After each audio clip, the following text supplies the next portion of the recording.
सहकारिता मंत्री भी माननीय गृह मंत्री जी हैं। मैंने सहकारिता और अन्य प्रदेश के विकास की बेहतरी के लिए विस्तार से बात की है। इसी प्रकार से हमारे माननीय हरदीप उनके साथ चर्चा हुई। पीएम आवास और कई सारे मामलों में बहुत अच्छे से काम कर रहा है और उम्मीद कर रहे हैं कि हमारे सारे स्थानीय निकाय माननीय पीएम के नेतृत्व, प्रधानमंत्री के नेतृत्व में लगातार और आगे बढ़े। उसी कारण से आज मैं मिलने आया था। मुझे इस बात की प्रसन्नता है कि हमारे लिए, मध्य प्रदेश के लिए पर्याप्त रूप से दोनों माननीय गृह मंत्री जी ने और माननीय हरदीप जी ने स्नेह के साथ नई सरकार के गठन के साथ शुभकामना भी दी और उन्होंने कहा कि निश्चित रूप से और आप जैसे जो प्रस्ताव देते जाएंगे तो सभी मदद से कई और मद हैं, जिन मदों को मैं उल्लेख करूंगा तो लंबा हो जाएगा, लेकिन प्रत्येक मद में भारत सरकार में यशस्वी मोदी जी ने अपनी राशि को 3 गुना 4 गुना किया। कुल मिला के राज्य बजट का आधे से ज्यादा हिस्सा इसी प्रकार से हमारी योजनाओं के माध्यम से मिल रहा है। इसी कारण से हमारा ये बजट बढ़ करके पर्याप्त रूप से सारी योजनाओं को पूरा करने वाला हुआ। कुछ विषय अपने बीच में आए, कोई योजना पूरी नहीं होगी, बंद हो जाएगी, यह अनावश्यक डर है। माननीय अध्यक्ष महोदय, वही लाडली लक्ष्मी योजना से लगा करके सारी योजनाएं, कोई योजना बंद नहीं होगी। सारी योजनाओं के लिए पर्याप्त धनराशि हमने रखी है। इसी प्रकार से गैस कनेक्शन की बात है, गैस कनेक्शन की राशि भी सभी को बराबर मिलेगी, किसी की कोई राशि नहीं कटेगी। अगर इन्होंने बोला योजना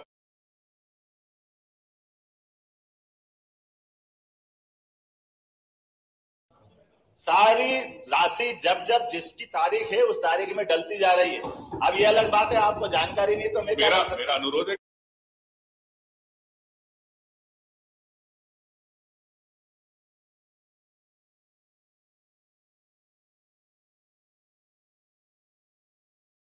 बन सकता है, इसमें बना दे। अरे एक मिनट,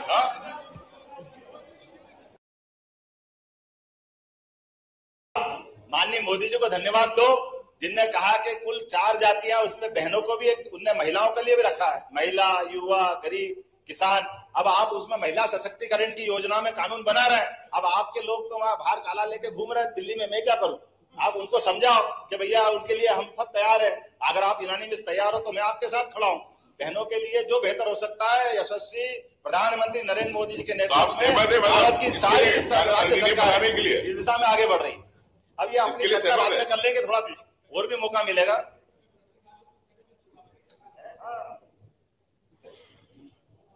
डबल इंजन सरकार का चमत्कार क्या होता बताना चाहूंगा कि मध्य प्रदेश से बीमारू राज्य का कलंक हटा। 5 लाख किलो।